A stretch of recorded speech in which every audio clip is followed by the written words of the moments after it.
Good evening.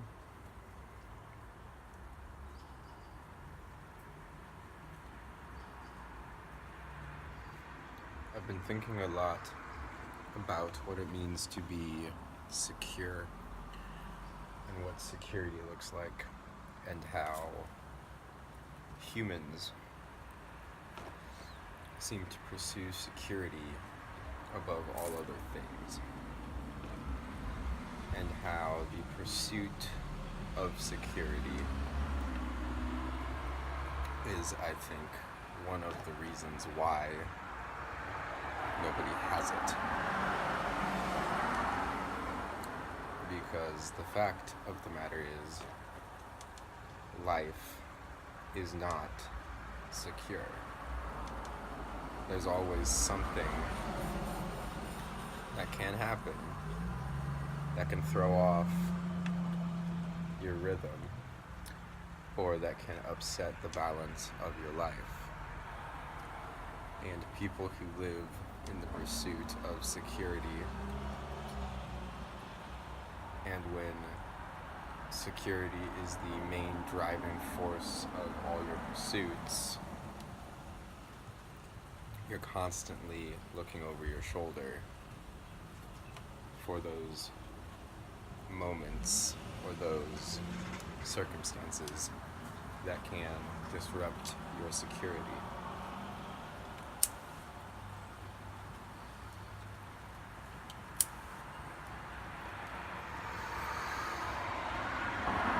It's very hard, I think, for a person who is obsessed with security to ever really feel like they have made it, to ever really feel comfortable. Because no matter how much money you have, or no matter how nice your house is, or your car is, or your job is, all humans know, I think, deep down, that all of those things are fleeting. They are built to deteriorate, and so they will.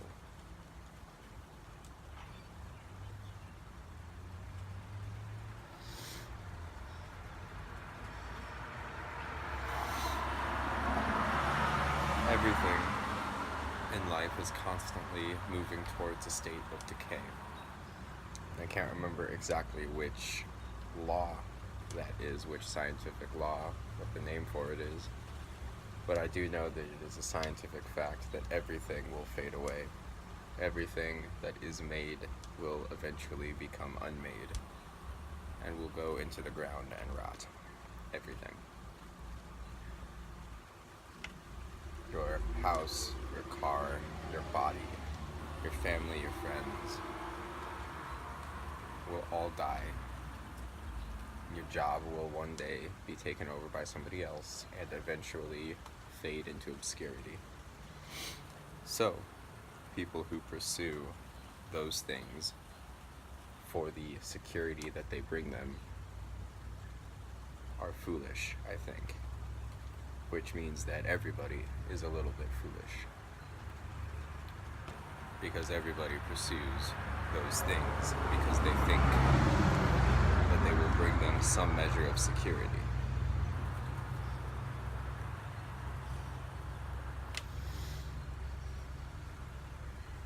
And the sad fact is that they are wrong.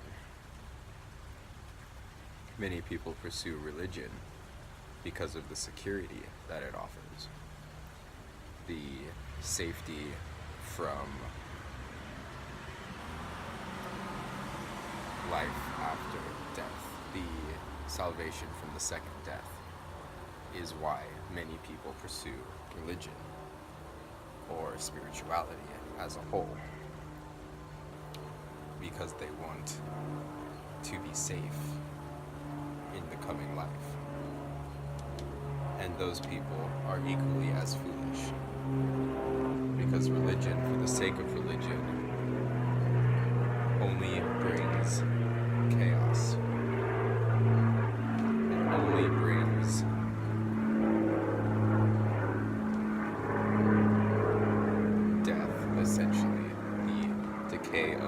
spirit.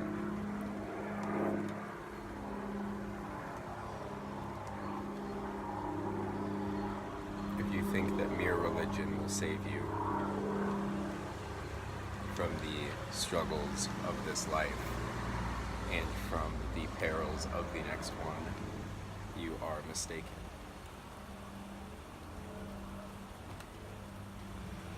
There's a difference between pursuing God for the sake of security and pursuing God for the sake of God. In the Chronicles of Narnia, the children ask Mr. Beaver if Aslan is good. And he tells them, well, of course Aslan is good. And then they make the assumption that he's safe. And Mr. Beaver says, safe? Well, of course he isn't safe. But he's good. God is dangerous. God is the most powerful entity in the world and out of the world. And human beings are incapable of perceiving him to his fullest extent. Which means that God himself, as an entity, is secure in himself. And humans who pursue God for himself with no ulterior motive can also be secure in himself. But to put all your eggs in the basket of religious rituals is a self-defeating purpose.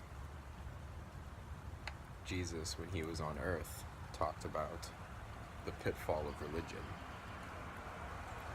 He talked about a narrow gate that not very many people can pass through.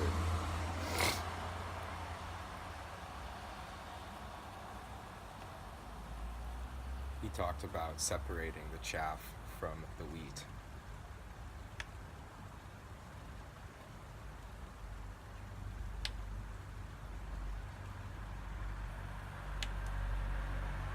So people who think that God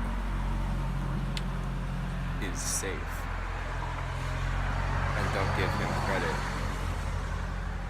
for the power that he has are foolish.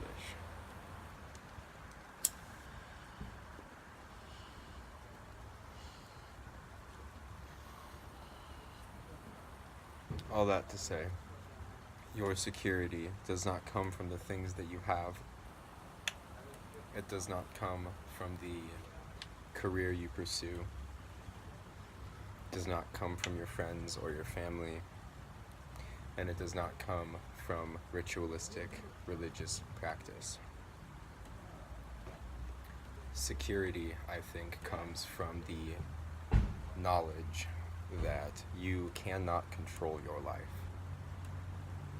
You cannot make things happen. And you cannot predict what's going to happen. And accepting that fact and having peace about that fact is what brings security. Because once you accept that, nothing can touch you. Worry does not add one single day to your life. So the knowledge that you don't have to worry because you can't control anything is powerful.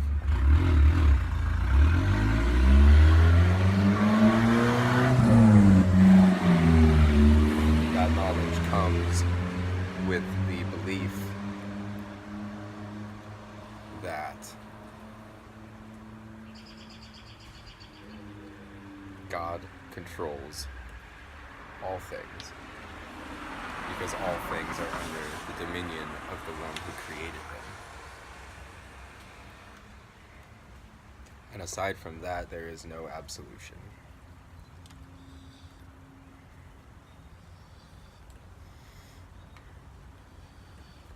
think the Stoic philosophers had it right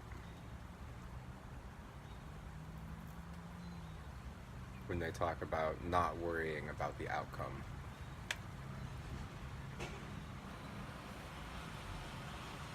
Not getting your feathers all ruffled when things don't go your way.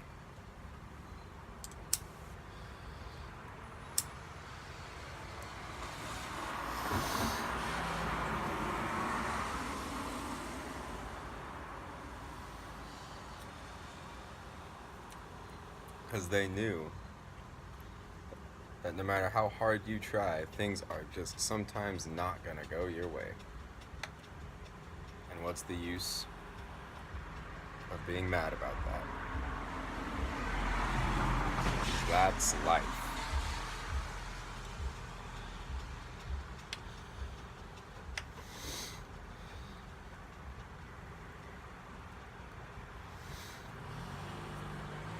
Anyway, those are my thoughts for the evening.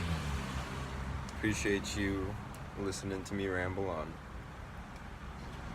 I hope you have a wonderful weekend. Thank you.